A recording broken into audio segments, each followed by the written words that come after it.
Boss ಈಗಲಾದ್ರೂ ಹೇಳಿ boss ಅದ್ಯಾರು ಅಂತ. ನಿಮ್ಮ ಹೆಸರು ರೀತಿಯೇ ಬರಬಾರ್ದು. ಹಂಗೆ ಕೆಲಸ ಮುಗಿಸ್ಕೊಡ್ತೀನಿ. ಪರ್ಸ್ನಲ್ ಅಂತ ಹೇಳಿದ್ನಲ್ಲೋ, ಅವನು ನನ್ನ ಕೈಯಾರ ನಾನೇ ಸಾಯಿಸ್ಬೇಕು, ನನಗೆ ತೃಪ್ತಿ ಆಗಬೇಕು. ನಿಮಗಿಷ್ಟು ಕೋಪ ಬರ್ಸೋನೆ ಅಂತಂದ್ಮೇಲೆ ಅವ್ನು ಯಾರು ಅಂತನಾದ್ರೂ ಹೇಳಿ ಬಾಸ್.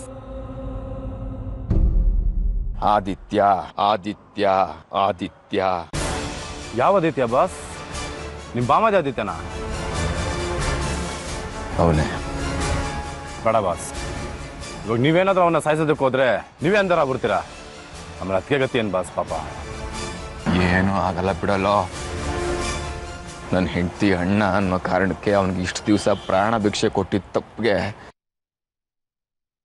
ಇವತ್ತು ನನ್ನ ಮಗು ಪ್ರಾಣ ತಗೊಂಡ್ಬಿಟ್ಟ ಕಣೋ ಅವನು. ನನ್ನ ಮಗು ತಾಯಿ ಹೊಟ್ಟೆಲಿದ್ದಾಗಲೇ ಸತ್ತೋಯ್ತು. ನನ್ನ ಹೆಂಡತಿ ಹಾಸ್ಪಿಟ್ಲಲ್ಲಿ ಸಾವು ಬದುಕಿನ ಮಧ್ಯೆ ಹೋರಾಡ್ತಿದ್ದಾಳೆ. ಇಷ್ಟಕ್ಕೆಲ್ಲ ಕಾರಣ ಆದಿತ್ಯ. ಅವನು ಪ್ರಾಣ ಬಲಿ ತಗೊಂಡು ನನ್ನ ಮಗು ಆತ್ಮಕ್ಕೆ ಶಾಂತಿ ಕೊಡಿಸ್ಬೇಕು ನಾನು.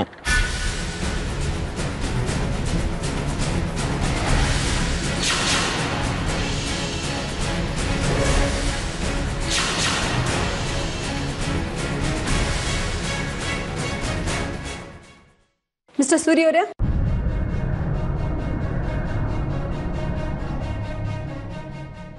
ನಿಮ್ಮ ಅಳಿಯ ರಂಜಿತ್ ಹೇಳಿ. ಅವರು ಹೊರಗಡೆ ಹೋಗಿದ್ದಾರೆ. ಏನು ವಿಷಯ? ಏನಿಲ್ಲ, ಇದೊಂದು ಫಾರ್ಮ್ ಸೈನ್ ಆಗಬೇಕಾಗಿತ್ತು. ಮತ್ತೆ ಅವ್ರು ಬಂದು ಗಲಾಟೆ ಮಾಡಬಾರ್ದಲ್ಲ, ನನ್ನ ಪರ್ಮಿಷನ್ ಅಲ್ಲದೆ ಹೇಗೆ ಆಪರೇಷನ್ ಮಾಡಿದ್ರಿ ಅಂತ, ಅದಕ್ಕೆ. ಒಂದು ನಿಮಿಷ ಇದೆ.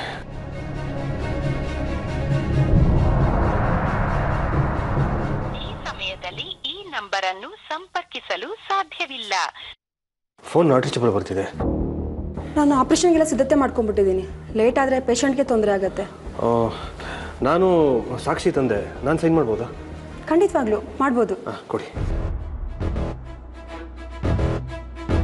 ಎಲ್ಲಿ?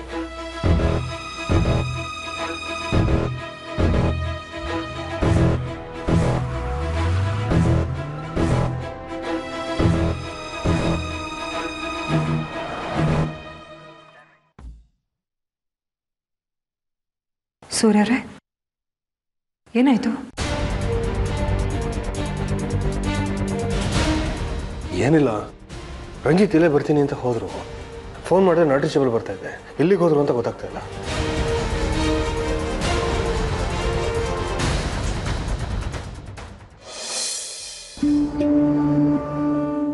ಸಮಾಧಾನ ಮಾಡ್ಕೊಳ್ಳಿ ಆರ್ಯ.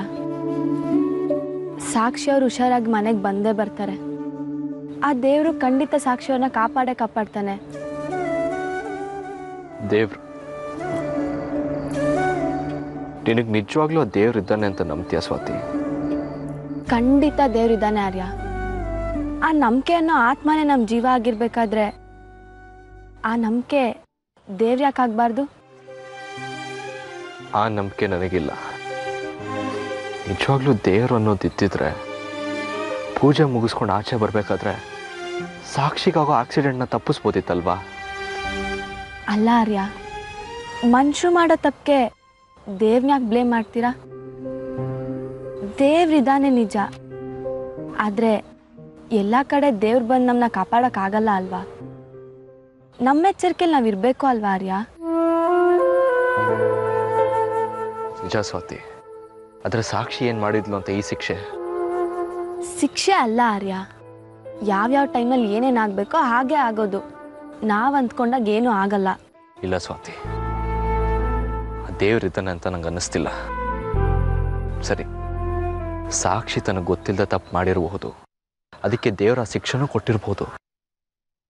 ಆದರೆ ಪಾಪ ಹೊಟ್ಟೆಲಿರೋ ಮಗು ಏನು ತಪ್ಪು ಮಾಡಿತ್ತು?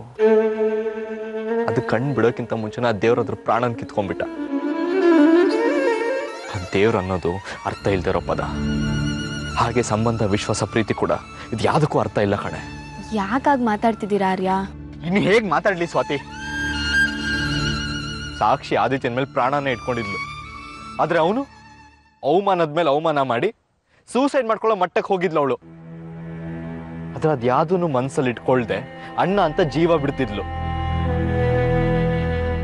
ಈ ಪ್ರೀತಿನ ಅರ್ಥ ಮಾಡ್ಕೊಳ್ದೆ ಸಾಯಿಸೋ ಮಟ್ಟಕ್ಕೆ ಹೋಗಿದ್ನಲ್ಲ ಆದಿತ್ಯ, ಈ ಥರದ ಪ್ರೀತಿ ಸಂಬಂಧ ಬೇಕಾ ಅನ್ಸುತ್ತೆ.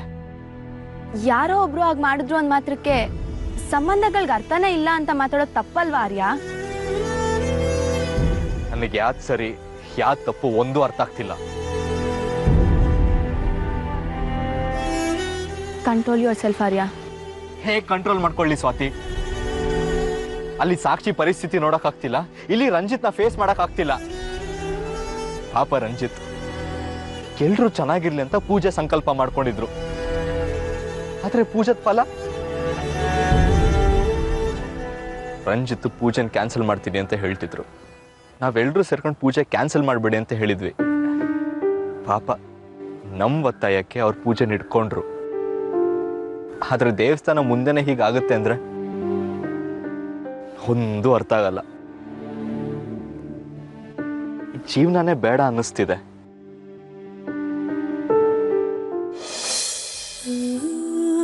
ಯಾಕೆ ಹೀಗೆ ಮಾತಾಡ್ತಿದ್ದೀರಾ ಆರ್ಯ? ನಿಮ್ಮ ಜೀವನ ಇಲ್ಲಿಗೆ ಹೇಗೆ ಮುಗ್ದೋಗುತ್ತೆ ಹೇಳಿ? ನಿಮ್ಗೇನೇ ಕಷ್ಟ ಬಂದರೂ ನಾನು ನಿಮ್ಮ ಜೊತೆಗಿರ್ತೀನಿ. ನಿಮ್ಮನ್ನ ಬಿಟ್ಟಿರೋದಕ್ಕಾಗಲ್ಲ ಆರ್ಯ.